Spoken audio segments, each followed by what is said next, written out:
قل أرأيتم إن أصبح ماؤكم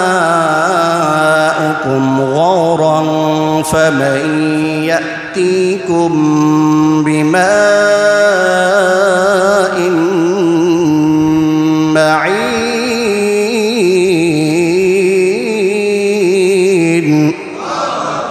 হে নবী আপনি বলে দিন আরাআইতুম তোমরা কি ভেবে দেখেছো ইন আসবাহা মাউকুম গাওরা যদি পানি ভূপৃষ্ঠের গভীরে চলে যায় ইন আসবাহা মাউকুম গাওরা যদি পানি ভূপৃষ্ঠের গভীরে চলে যায় ফামাই ইয়াতিকুম বিমাইন মাইন তোমাদেরকে এই পানির স্রোত দ্বারা কে সরবরাহ করবে প্রশ্নকে বলছেন ফামাই ইয়াতিকুম বিমাইন মাইন এই পানির স্রোত দ্বারা তোমাদেরকে কে সরবরাহ করবে পানি যদি নিচে চলে যায় সত্যায়ন টিভি শুদ্ধতা ছড়াই প্রাণে প্রাণে। আজকের বিষয়বস্তু হচ্ছে আল্লাহর উপর ঈমান আনা এবং ঈমানের উপর অটল থাকা।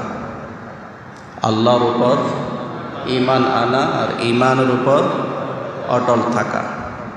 আল্লাহ রাব্বুল আলামিন বলেন ইন্নাল্লাযীনা ক্বালু রাব্বুনাল্লাহ যারা বলে আমার রব আল্লাহ যারা বলে আমার রব বা একসাথে যদি বলে আমাদের রব আল্লাহ এই কথার স্বীকৃতি যারা দেয় সুম্মাস্তাকামু অতঃপর এই কথার উপর অটল থাকে যারা বলে আমাদের রব আল্লাহ অর্থাৎ ঈমান আনে আর এই ঈমানের উপর অটল থাকে ফালা খাউফুন আলাইহিম ওয়ালা হুম ইয়াহজানুন তাদের কোনো ভয়ও নেই তাদের কোনো চিন্তাও নেই তাদের কোনো দুঃখও নেই।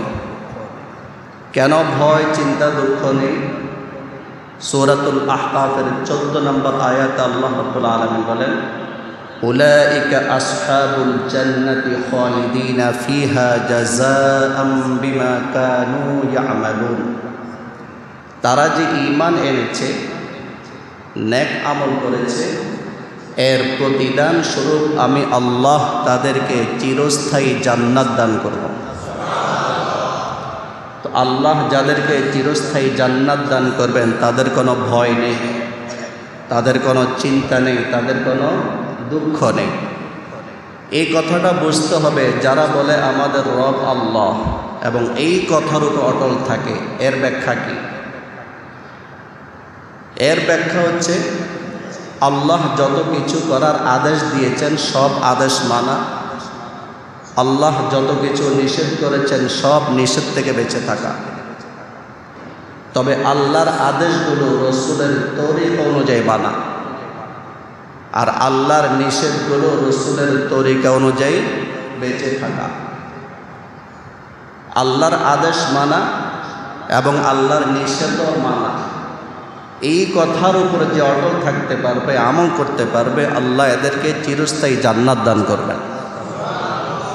কিন্তু এটা এত সহজ না, বলতেও সহজ শুনতেও সহজ। আমরা বলি আমাদের রব আল্লাহ, কিন্তু আজকে ফজরের নামাজ কয়জনে আদায় করেছি? যদি এখন হিসাব না হওয়া যায় ফজরের নামাজ কে কে আদায় করেছি? অধিকাংশ মানুষ মসজিদে বা জামাত নামাজ আদায় করে নাই, অধিকাংশ হয়তো বাসা বাড়িতে আদায় করেছে। আবার অনেক মানুষ বাসায়ও আদায় করে নাই, অথচ সে তো বলে আমার রব আল্লাহ।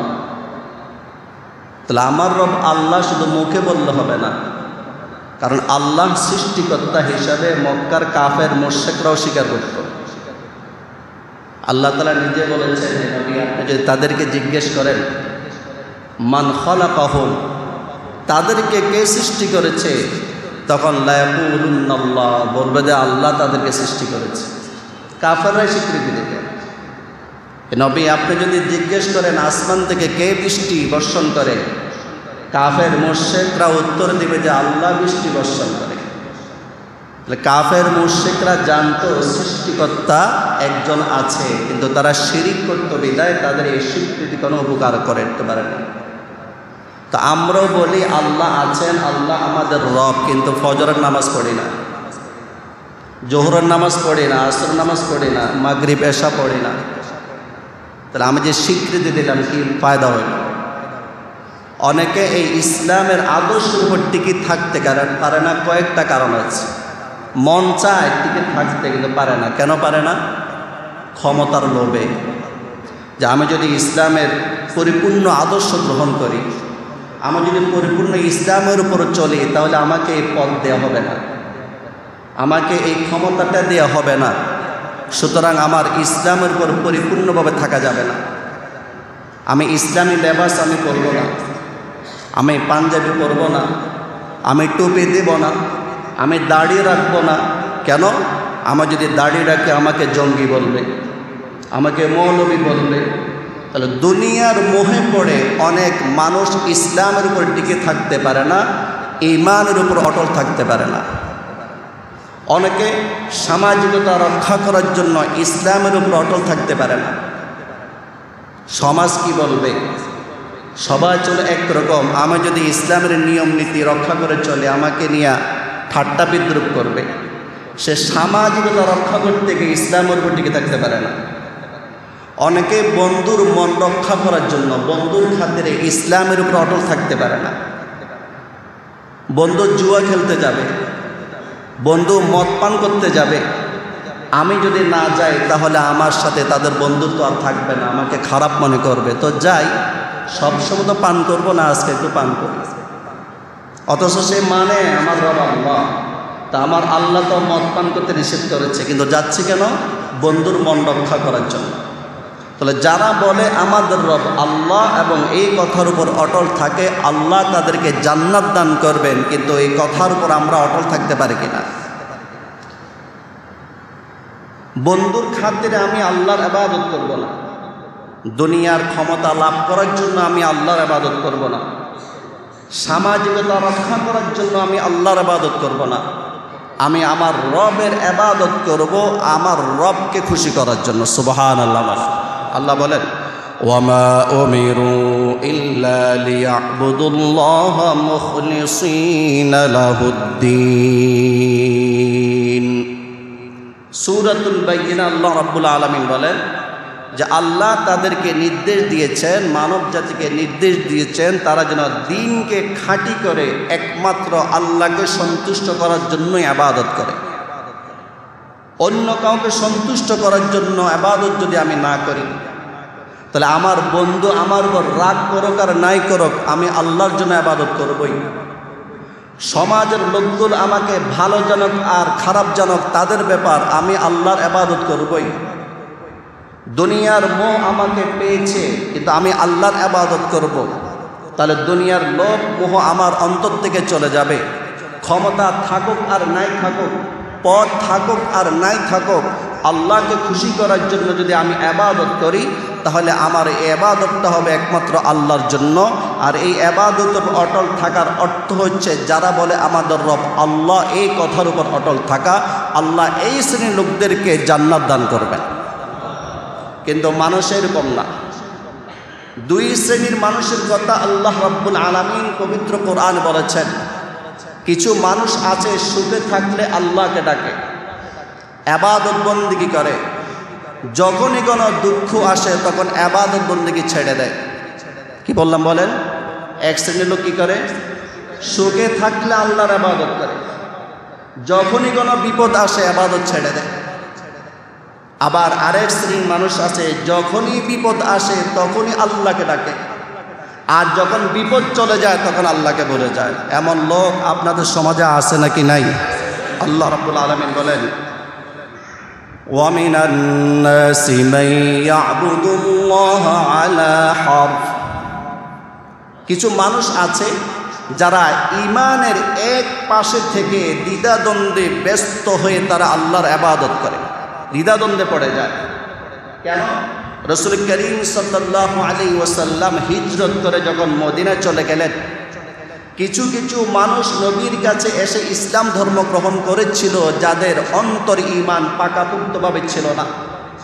তারা রাসূলের কাছে এসে ঈমান আনার পর যদি তাদের ভালো যেত, ধন দৌলতে যদি বরকত দেখা দিত, সন্তান সন্ততিদের যদি সে শান্তিতে থাকতে পারত, তাহলে তারা মনে করতো হ্যাঁ ইসলাম ভালো ধর্ম, সুখ এখন আল্লাহর ইবাদত করে। কিন্তু ঈমান আনার পর যখনই কোনো বিপদ স্পর্শ করতো তাদেরকে, তখন তারা ইসলাম পরিত্যাগ করতে বলে নাউজুবিল্লাহ। তাহলে কি সুখে থাকলে আল্লাহকে ডাকে, আল্লাহকে মানে, যখনই দুঃখ আসে আল্লাহকে ছেড়ে দেয়।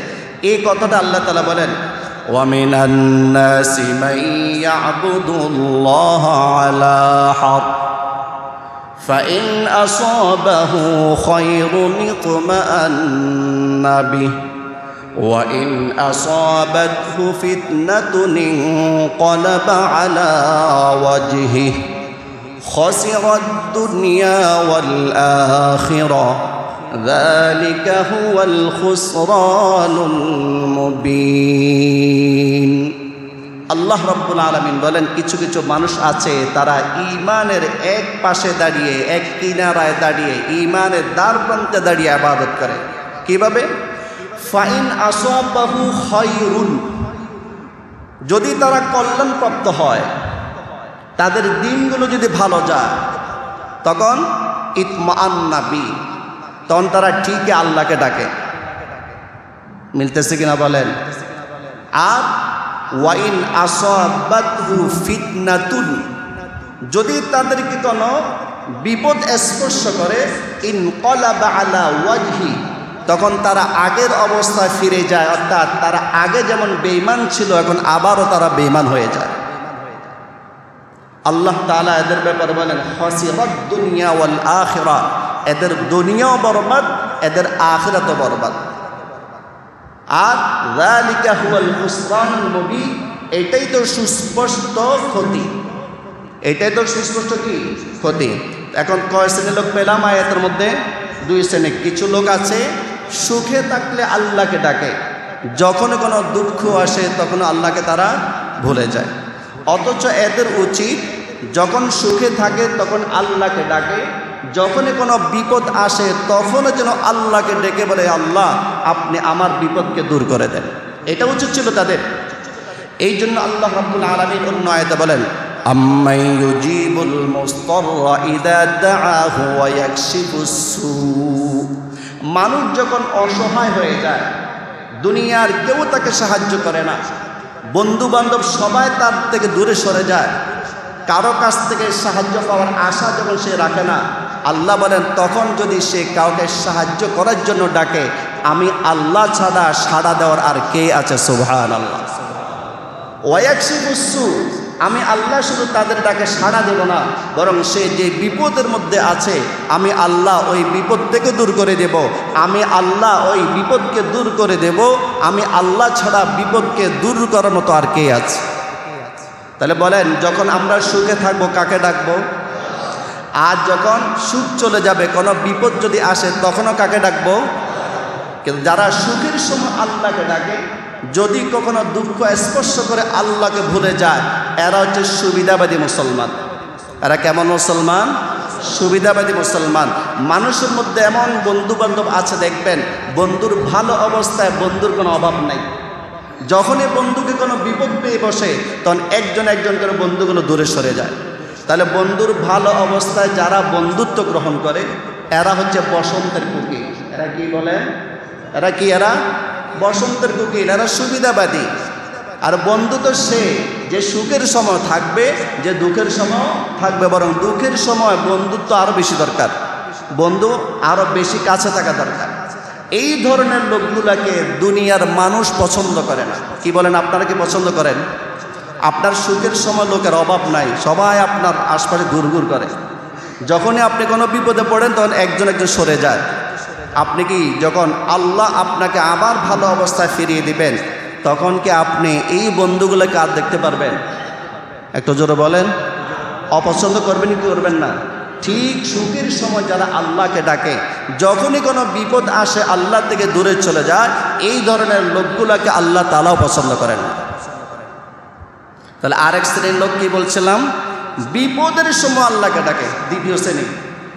আরেক শ্রেণী হলো বিপদের সময় আল্লাহকে ডাকে, যখন একটু সুখ আসে তখন আল্লাহর সাথে শরিক করে আল্লাহকে বলে যায়। যেমন অনেক কৃষক আছে যে কিছুদিন আগে সম্ভবত 2-1 দিন যাবৎ বৃষ্টি হচ্ছে ঢাকাতে, এবং গ্রামগঞ্জে খবর নিয়ে দেখেছি যে বিভিন্ন জেলায় বৃষ্টি হচ্ছে, এর আগে কিন্তু বৃষ্টি হয় নাই। কৃষকরা চিন্তিত, জমিন ফেটে যাচ্ছে, চৌচির হয়ে যাচ্ছে, ফসলগুলো মরে যাচ্ছে, বিপদ। একটা বিপদ না? গ্রামে যদি আলু চাষ না হয়, সবজি যদি চাষ না হয়, আমরা যারা ঢাকাতে আছি, শহরে আছি, যে শহরে আছে, এরা খাবে কি? তো তাদের চিন্তায় তো আমরাও চিন্তিত, এই জন্য তো জিনিসপত্রের দাম বাড়ে। তো অনেক কৃষক আল্লাহকে ডাকে, আল্লাহ তুমি বৃষ্টি দাও, আল্লাহ তুমি বৃষ্টি দাও। যখনই আল্লাহ বৃষ্টি দেয় তখন আল্লাহকে আবার বলে যায়, আবার আগের মতো শুরু করে দেয়। তাহলে এই শ্রেণীর লোক আছে যে বিপদের সময় আল্লাহকে ডাকে। আমি কৃষকদেরকে যে উদাহরণ দিয়েছি কারণ আল্লাহ উদাহরণ দিয়েছেন। আল্লাহ বলেন, قُلْ أَرَأَيْتُمْ إِنْ أَصْبَحَ مَاؤُكُمْ غَوْرًا فَمَنْ يَأْتِيكُمْ بِمَاءٍ مَعِينٍ।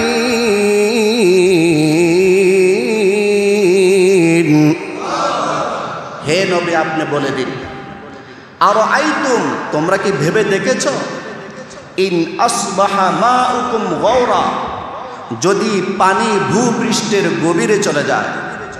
ইন আসবাহা মাউকুম গাওরা, যদি পানি ভূপৃষ্ঠের গভীরে চলে যায়। ফামান ইয়াতিকুম বিমাইন মাইন, তোমাদেরকে এই পানির স্রোত দ্বারা কে সরবরাহ করবে?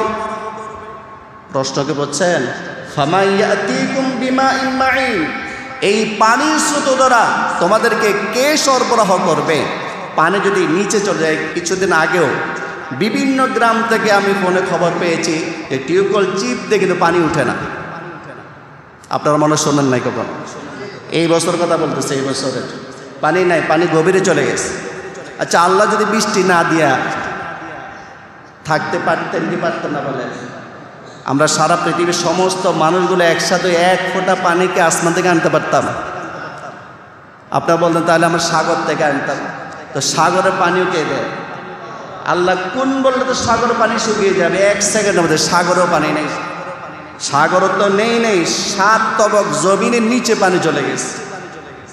এমন কি শক্তি আছে যে শক্তি জমিনের ভূপৃষ্ঠ থেকে আবার পানি আনতে পারবে? জমিনের ভূপৃষ্ঠের গভীরে যদি পানি চলে যায়, পৃথিবীর এমন কোনো শক্তি নেই যে শক্তি দিয়া একদম পানি আনতে পারবে, 1 চা চামচ পানি আনতে পারবে। আছে বলেন? পারবে না। কৃষকদেরকে আল্লাহ তাআলা সতর্ক করে দিয়েছেন যে বৃষ্টি না আসলে তোমরা বিপদে পড়ে যেমনিভাবে আমি আল্লাহকে ডাকো, আমি আল্লাহ যখন বৃষ্টি দিই, তোমাদের ফসলের ব্যবস্থা করে দিই, তখনও যেন তোমরা আমি আল্লাহকে ডাকো। সুবহানাল্লাহ। বল, এটা শুধু কৃষকদেরকে বলছে, আমাদেরকে বলে নাই। হ্যাঁ, আপনারা তো খুশি হয়ে গেছেন যে যাক, আল্লাহ আমাদেরকে শহরে রাখছে, আমরা কৃষিকাজ করি না, আল্লাহ বাঁচাইছে আমাদের। এটা যে কোনো বিপদের কথা বলা হয়েছে। কিডনি নষ্ট গেছে, বিপদ। ডায়াবেটিস অনেক বেড়ে গেছে, বিপদ। যে কোনো বিপদ আসবে, বিপদ আসার আগে যেমনিভাবে আল্লাহকে ডাকি, বিপদ আসলেও যেন আমরা আল্লাহকে ডাকি। আল্লাহ রাব্বুল আলামিন এই ধরনের লোকগুলোকে স্বার্থপর বলেছেন। কেমন লোকেরা? বিপদ আসলে আমাকে ডাকে, আর আমি যখন বিপদ সরায় দিই তখন আমি আল্লাহকে বলে যাই, এরা তো স্বার্থপর। আল্লাহ তাআলা উদাহরণ দিয়েছেন, দেখেন, আল্লাহ বলেন, فَإِذَا رَكِبُوا فِي الْفُلْكِ دَعَوُا اللَّهَ مُخْلِصِينَ لَهُ الدِّينَ فَلَمَّا نَجَّاهُمْ إِلَى الْبَرِّ إِذَا هُمْ يُشْرِكُونَ। আল্লাহ রাব্বুল আলামিন বলেন, কিছু মানুষ আছে তারা যখন নৌযানে আরোহণ করে, জলযানে আরোহণ করে, জলযান যেমন নৌকায়, লঞ্চ, স্টিমার, তারপরে স্পিড বোট, আরও যা যা আছে আর কি, এগুলোর মধ্যে তারা যখন আরোহণ করে, যখন তুফান শুরু হয়ে যায়, বাতাস যখন শুরু হয়ে যায়, তখন পাহাড়ের মতো বড় বড় ঢেউ আসে। এই ঢেউগুলো তাদেরকে যখন ঘিরে ফেলে, তখন তারা কি করে? দাআউল্লাহ মুখলিসিনা লাহুদ্দিন, খুব ইখলাসের সাথে একদম একনিষ্ঠতার সাথে আমি আল্লাহকে তারা ডাকতে থাকে। কি ডাকে না বলে? লঞ্চ ডুবার ভিডিও তো আপনারা দেখছেন। আর যাদের বাড়ি বরিশাল, যাদের বাড়ি চাঁদপুর, লঞ্চে যাইতে হয়, একটু আকাশ যদি কালো দেখে তখনও তাদের কলিজা শুকায় যায়। আর ঢাকাতে শহরে যারা থাকে তারা দোয়ায় বসে যে আল্লাহ আমার আত্মীয় স্বজন যাইতেছে, মেহেরবানিকে রক্ষা করো। অনেকে তো বাড়িতে যায় না বর্ষাকালে, তো জামই না। শীতকাল আসতে যাব তখন নদী শান্ত থাকে। তো যাই হোক, কাউকে যদি এরকম পেয়ে বসে, আল্লাহ রাব্বুল আলামিন বলেন তখন তারা দাউল্লাহ মুখলিসিনা লাহুদ্দিন, তখন তারা আমি আল্লাহকে ডাকতে থাকে। ফালাম্মা নাজ্জাহুম ইলাল বার, যখন নাকি আল্লাহ রাব্বুল আলামিন এদেরকে বিপদ থেকে মুক্ত করিয়া স্থলে এনে দেন, নদীর তীরে এনে দেন, ফাইদা হুম ইউশরিকুন, সাথে সাথে তারা শিরিক করা শুরু করে। কি করা শুরু করে? শিরিক মানি ওই শুধু মূর্তি পূজা করিয়া শিরিক করে না, মূর্তি পূজা করিয়েও শিরিক করে। আবার তারা শিরিক কিভাবে করে? হায় যদি কাপ্তান যদি এক্সপার্ট না হইতো আজকে গেছিলাম। কি বলে কাপ্তান? আরে স্টিমার, হ্যাঁ, জাহাজ, লঞ্চের পরিচালক যদি ভালো না হইতো, নাবিক যদি অভিজ্ঞ না হইতো, তাহলে তো আজকে আমরা গেছিলাম। বলেন তো, এখন বিপদ থেকে মুক্তি দিল কে? আরো আসতে বলেন। এখন সে কাকে মানল? কাপ্তানকে মানল, নাবিককে মানল। এটা শুধু যাদের বাড়ি বরিশাল তাদেরকে বলতেছি না, যারা জীবনও লঞ্চে ওঠেন নাই তারা তো প্রাইভেট কারে ওঠেন, তা তো বড় বড় হাইওয়ে গাড়িতে ওঠেন, বাসে ওঠেন। তখন যদি একটু যদি বেঁচে যায়, তখন আমরা অনেক সময় কী বলি? ড্রাইভার যদি ভালো না হতো তাহলে গেছিলাম। আরে আমার ড্রাইভার জানো আজকে 12 বছর শুধু গাড়িই চালায়, খুব এক্সপার্ট, ওর হাত খুব ফ্রি। কি বলি আমরা? ওর হাত খুব ফ্রি। এই ড্রাইভারের জায়গায় যে অন্য ড্রাইভার হতো তাহলে তো আজকে গেছিলাম। বলেন তো ড্রাইভারে বাঁচাইছে নাকি আল্লাহ বাঁচাইছে? আল্লাহ বলেন ফালাম্মা নাজ্জাহুম ইলাল বার, আমি আল্লাহ তাদেরকে যখন নদীর তীরে এনে দিই, বিপদ থেকে মুক্তি দিয়ে দিই, তখন ইদা হুম ইউশরিকুন, তারা শিরিক করে। এটা শুধু জলযান দিয়ে উদাহরণ দেওয়া ওইখানে সীমাবদ্ধ না। যে কোনো বিপদ থেকে মুক্তি পাওয়ার পর গায়রুল্লাহকে কেউ যদি মুক্ত করেছে, এই কথাটা বলে যে মুক্তিদানকারী বলে, তাহলে সে শিরিক করলো আল্লাহর কাছে। দেখেন তো আমরা আমাদেরও জানতে আল্লাহর সাথে অনেক শিরিক করে ফেলতেছি। আমরা অনেকে বলে ফেলি, কিন্তু ঠিক তদ্রুপ ডাক্তারের কাছে যখন আমরা যাই একই অবস্থা। আমরা অনেকে মনে করি যে ওষুধ আমাকে ভালো করতেছে, এই ডাক্তার আমাকে ভালো করতেছে, এই অপারেশনটা এত মারাত্মক, এত সূক্ষ্ম অপারেশন, এই ডাক্তারের জায়গায় অন্য ডাক্তার যদি হইতো তাহলে তো মারা যেত। আরে আমি না বলেছিলাম এই ডাক্তারের কাছে যাইতে, আমি তো বলেছিলাম এই হাসপাতালে যাইতে, আর অমুক তো অমুক হাসপাতালের কথা বলেছিল, অমুক হাসপাতালের ডাক্তার তো এত ভালো না, আমার পরামর্শ যে অপারেশন করেছে ডাক্তার ভালো, এই জন্য বেঁচে গেছে। শিরিক, এগুলো সব কি বলেন? কথা বলে না, বলে সব কি শিরিক, বলে ঠিক না। আল্লাহ রাব্বুল আলামিন দেখো, ইন্নাল ইনসানা খুলিকা হালুআ, নিশ্চয় মানুষকে ভীরুরূপে সৃষ্টি করা হয়েছে, মানুষকে লোভী হিসাবে সৃষ্টি করা হয়েছে। এরা কি করে? ইদা মাসসাহুশ শাররু জাজুআ ওয়া ইদা মাসসাহুল খায়রু মানুআ। ইদা মাসসাহুশ শাররু জাজুআ, তাদেরকে যদি কোনো বিপদ পেয়ে বসে তখন তারা হা হুতাশ শুরু করে দেয়। মানুষ যদি বিপদগ্রস্ত হয় তখন কি শুরু করে দেয়? হা হুতাশ শুরু করে দেয়, অস্থির হয়ে যায়। আবার ওয়াইদা মাসসাহুল খায়রু মানুআ, বিপদ যখন কেটে যায়, যখন সে কল্যাণপ্রাপ্ত হয়, মানুআ, তখন সে কৃপণ হয়ে যায়। কিভাবে কৃপণ হয়? আমি আল্লাহ যে সম্পদ দান করেছি, যেই সম্পদ ব্যয় করা তার জন্য ফরজ করে দিয়েছি, ওই ফরজটুকু পর্যন্ত সে আদায় করে না, এত কিপটা হয়ে যায়, এত কৃপণ হয়ে যায়। কি সব আমাদের কথা বলতেছে না? আপনারা ভাবতেছেন যে আল্লাহ কেমনে জানে নাকি? কি ভাবতেছেন আল্লাহ কেমনে জানে? একজন মানুষ গাড়ি তৈরি করে, গাড়ির ভিতর কি আছে না আছে আবিষ্কার জানে কি জানে না? এটা গতি কি পরিমাণ, কি করলে কি হবে না হবে জানে কি জানে না? তা আমাদের মাথা থেকে পা পর্যন্ত কে বানিয়েছেন? তো মাথা থেকে পা পর্যন্ত যেহেতু আল্লাহ বানিয়েছেন, আমাদের অন্তরে কি আছে না আছে এটাও কি জানেন আল্লাহ। সেই জন্য আমাদের রোগগুলো আল্লাহ তাআলা তুলে ধরছেন। আল্লাহ আমাদের সবাইকে এই সমস্ত গুনাহ থেকে হেফাজত করুন, সবাই বলে আমিন। এখন আমাদের করণীয় কি বলেন? আমরা কয় শ্রেণীর লোক পেলাম? এক নাম্বার, কিছু লোক আছে তারা সুখে থাকলে আল্লাহকে ডাকে, যখনই কোনো বিপদ আসে তখন আল্লাহকে বলে যায়, এক নাম্বার। দুই নাম্বার, আপনারা বলেন দুই নাম্বার কি? বিপদে পড়লে আল্লাহকে ডাকে, এবং এই শ্রেণীর লোক বেশি। এই যে আমি একটা কথা বললাম, এই শ্রেণীর লোক প্রথম শ্রেণী থেকে কি বেশি, কারণ বর্তমান জমানায় যত সুখে থাকে অধিকাংশ মানুষ, এই যে কয়েকদিন আগে দেখলাম এক বড় নেতা, সে স্টেজে বক্তব্য দিতে গিয়ে আমাদের নবীর নাম বলে গেছে। এর নবীর নাম মনে করতে পারেই নাই। আমাদের নবীর নাম কি? একটু সবাই বলেন আমাদের নবীর নাম কি? অনেকে মনে করতেছেন যে মুহাম্মদ সাল্লাল্লাহু আলাইহি ওয়াসাল্লাম পুরোটাই আমাদের নবীর নাম, না? হ্যাঁ, মুহাম্মদ সাল্লাল্লাহু আলাইহি ওয়াসাল্লাম পুরোটাই আমাদের নবীর নাম।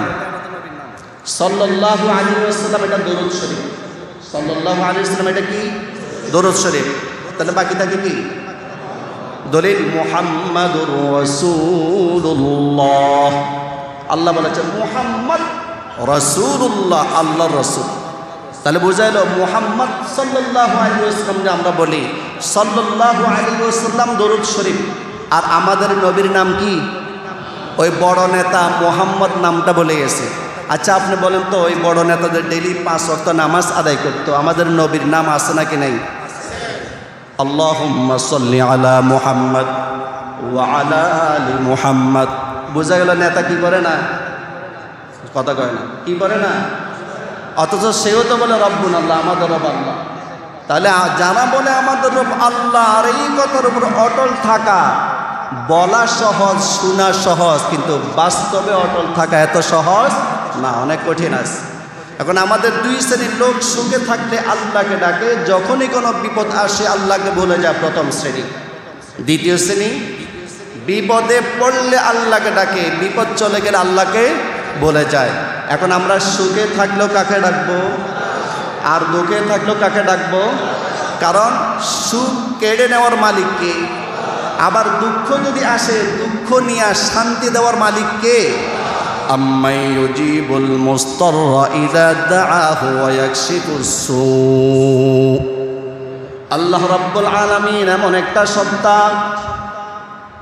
পৃথিবীর কোন মানুষ যদি সাহায্য করার জন্য এগিয়ে নাও আসে, এমন সময় যদি কাফের মুশরিকরাও আমার আল্লাহকে ডাক দেয়, আমার আল্লাহর এত দয়া, এত দয়া, আমার আল্লাহ কাফের মুশরিকদের দোয়াও কবুল করে নেন। সুবহানাল্লাহ। এই মুশরিকদের কথা বলা হয়েছে, যে একটা ওই যে উদাহরণ দিয়েছি না, নৌকা, স্টিমার, জাহাজ, মুশরিক কাফেরদের কথা বলা হয়েছে। কিন্তু একটা আয়াতে আছে, আল্লাহ বলেছেন ওয়ামা দুআউল কাফিরিনা ইল্লা ফি দালাল। এই আয়াতের মধ্যে আল্লাহ বলেছেন কাফেরদের দোয়া বৃথা, কাফেরদের দোয়া আল্লাহ কবুল করে না। এখন তো টক্কর গায়ে গেল। এই মাত্র আমি বললাম বিপদগ্রস্ত অবস্থায় নিরুপায় হয়ে কাফের যদি আল্লাহকে ডাক দেয়, আল্লাহ কাফেরদের দোয়া কবুল করে। কিন্তু অন্য আয়াত আল্লাহ কি বলেছেন? ওয়ামা দুআউল কাফিরিনা ইল্লা ফি দালাল, কাফেরদের দোয়া আল্লাহ কবুল করেন না। তাহলে মিল নাকি অমিল? মুফাসসিরিন কেরাম বলেছেন কোনো মিল নাই। কেন? আল্লাহ যে আয়াতে বলেছেন কাফেরদের দোয়া কবুল হয় না, এটা হলো আখিরাতে। কাফেরদের দোয়া কবুল হয় না কোথায়? সেদিন কোনো দোয়া কবুল হবে না কাফেরদের। আর দুনিয়াতে কাফেরদের দোয়া আল্লাহ কবুল করে, মুসলমানদের দোয়া তো আল্লাহ কবুল করবেন। সুবহানাল্লাহ। এখন আমাদের দায়িত্ব, আমরা সুখে থাকলেও আল্লাহকে ডাকবো, দুঃখে থাকলেও আল্লাহকে ডাকবো। কেন ডাকবো শোনেন। শায়খ পুরী রহমতুল্লাহ আলাইহি ফাজাইলের কিতাব লিখেছেন যে কুফায় একজন বিশ্বস্ত কুলি ছিল। বিশ্বস্ত কি ছিল? কুলি, যারা মাল টানে, খুব বিশ্বস্ত। তো লোকজন তাকে খুঁজত যে মালগুলা দিলে নিরাপদে পৌঁছবে, আমানতের সাথে পৌঁছবে। তো এই কুলি একদিন ডাকাতের কবলে পড়ল। তো ডাকাত বলল যে তোমাকে মেরে ফেলব। কুলি বলল যে আমাকে মারবেন না, আমার সাথে যত মাল আছে সব নিয়ে যান, আমাকে জানে ছেড়ে দেন। কয় না, তোমার মালও নিব, তোমাকেও মেরে ফেলবো। কয় ঠিক আছে, আমাকে 2 রাকাত নামাজ পড়ার সুযোগ দেন। ডাকাত বলল না, এরকম নামাজ আগেও অনেকে পড়েছে, কেউ রক্ষা পায়নি, তুমি নামাজ পড়ে কোনো লাভ নাই। নাউজুবিল্লাহ বলেন, আর একটু জোরে বলেন। নামাজ পড়ে কোনো লাভ নাই। কি নামাজ পড়ে লাভ নাই? আচ্ছা, যদি মেরেও ফেলে তার মতো লাভ আছে, শহীদ না? আচ্ছা, বলেছে না আমাকে তারপরও নামাজ পড়ার সুযোগ দেন। ঠিক আছে, 2 রাকাত নামাজ পড়ে নাও তাড়াতাড়ি। সে নামাজ পড়তে গিয়ে একটা আয়াত তেলাওয়াত করলো, যে আয়াতটা আমি আপনাদের সামনে একটু আগে তেলাওয়াত করেছি। আম্মান ইউজিবুল মুস্তাররা ইযা দাআহু ওয়া ইয়াকশিফুস সু। নিরুপায় হয়ে কোনো মানুষ যদি আল্লাহকে ডাকে, আল্লাহ তার ডাকে সাড়া দেয় এবং বিপদকে দূর করে দেন। এই আয়াতটা তিনি তেলাওয়াত করলেন নামাজ। হঠাৎ করে নামাজ শেষ হতে না হতেই একজন ভয়ঙ্কর চেহারা বিশিষ্ট লোক লোহার পোশাক পরিধান অবস্থায় এসে ওই ডাকাতকে একটা তীর নিক্ষেপ করলো, আর ডাকাত সাথে সাথে মাটিতে পড়ে গেল এবং তার সারা শরীরে আগুন ধরে গেল। পুলিশ সাহেব ওই লোকটাকে বলল, ভাই আপনার পরিচয়টা বলুন।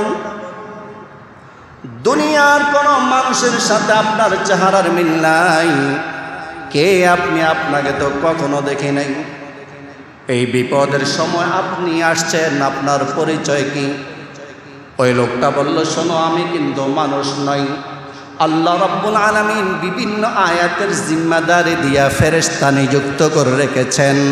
তুমি যে আয়াতটা নামাজের মধ্যে তেলাওয়াত করেছ, এই আয়াতের জিম্মাদারি আমাকে আল্লাহ দিয়েছেন, আর আমার দায়িত্ব এই বিপদগ্রস্ত ব্যক্তি যদি আয়াতটা তেলাওয়াত করে, আল্লাহ রাব্বুল আলামিনের হুকুম অনুযায়ী আমি বিপদগ্রস্ত লোকটাকে সাহায্য করতে থাকি। আম্মা ইউজিবুল মুস্তাররা ইযা দাআহু ওয়া ইয়াকশিফুস সু। এমনিভাবে আল্লাহ রাব্বুল আলামিন 99টা গুণবাচক নামাজ, কয়টা নাম আছে? ইন্না লিল্লাহি তাআলা 99 ইসমান মিআতান গায়রা ওয়াহিদা। নিশ্চয় আল্লাহর 99টি নাম আছে। মান আহসাহা দাখালাল জান্নাহ। যে ব্যক্তি আল্লাহর 99টি নাম মুখস্থ করবে সে জান্নাতে প্রবেশ করবে। ওই 99টি নামের মধ্যে একটা নাম আছে আর রহমান। আছে নাকি নাই? কোন সূরার মধ্যে আছে নামটা? আর রহমানের মধ্যে। সূরা ফাতিহার মধ্যে তো নাই। দেখছেন, সবার মনে এই সূরা রহমান। তো আলহামদুলিল্লাহি রাব্বিল আলামিন আর রহমানের দ্বিতীয় আয়াতে তো আছে। আর রহমান শব্দের অর্থ হচ্ছে সবচেয়ে বড় দয়ালু। আর রহমান শব্দের অর্থ কি? শুধু দয়ালু নাকি সবচেয়ে বড় দয়ালু? আল্লাহর চেয়ে বড় দয়া আর কারো হইতে পারে না। তো একজন সাহাবী যায়েদ ইবনে সাবিত রাদিয়াল্লাহু তাআলা, তিনি তায়েফের ময়দানে গেলেন। ফেরার পথে এক ডাকাতের কবলে তিনি পড়লেন, যায়েদ ইবনে সাবিত রাদিয়াল্লাহু তাআলা। তো ডাকাত একটা জঙ্গলে নিয়ে গেল তাকে। সেখানে গিয়ে দেখে যে অনেক মানুষের মাথার খুলি পড়ে আছে, মানুষের কঙ্কাল পড়ে আছে। এগুলোকে তিনি ভীত হয়ে গেলেন। তখন ডাকাত বলল যে তোমাকে মেরে ফেলবো, এই যে দেখছো এদের যে অবস্থা, তোমারও সে অবস্থা হবে। আল্লাহ তো এই ধরনের পরিস্থিতি থেকে আমাদের দেশকে হেফাজত করেছেন। কি বলেন? আমাদের দেশে তো এরকম হয় না। হ্যাঁ, এটা আমাদের কারণে হয়, আমাদের কারণে। যহরাল ফাসাদু ফিল বাররি ওয়াল বাহরি বিমা কাসাবাত আইদিন নাস। মানুষের হাতের কামাইয়ের কারণে বিপর্যয় দেখা দেয়। যাক, আলোচনা অন্যদিকে চলে যাচ্ছে। তো ডাকাত বলল তোমাকে মেরে ফেলবো, এদের অবস্থা করব, দেখো মাথার খুলি দেখো, কঙ্কাল দেখো। তো তিনি যায়েদ ইবনে সাবিত রাদিয়াল্লাহু তাআলা আনহু আর রহমান বলে ডাক দিলেন। কি বলে ডাক দিলেন? পুরো বলেছেন তিনি ইয়া আরহামার রাহিমিন। সবাই বলেন ইয়া আরহামার রাহিমিন, ইয়া আরহামার রাহিমিন, ইয়া আরহামার রাহিমিন, ইয়া আরহামার রাহিমিন।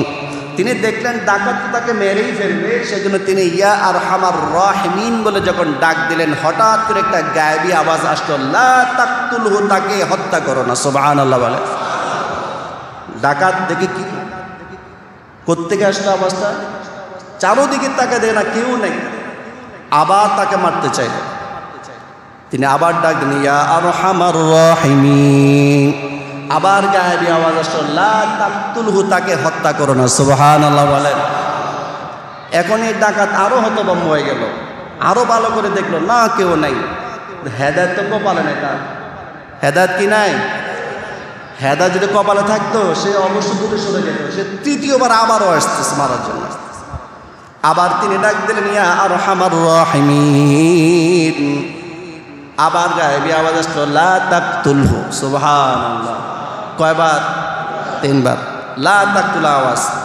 তৃতীয়বার যখন লা তাকতুলহু বলছেন, হঠাৎ করে দেখা যায় একজন লোক, অপরিচিত লোক, তীর হাতে নিয়ে দাঁড়ানো। সুবহানাল্লাহ। তীর নিক্ষেপ করিয়া এই ডাকাতকে মেরে ফেলল।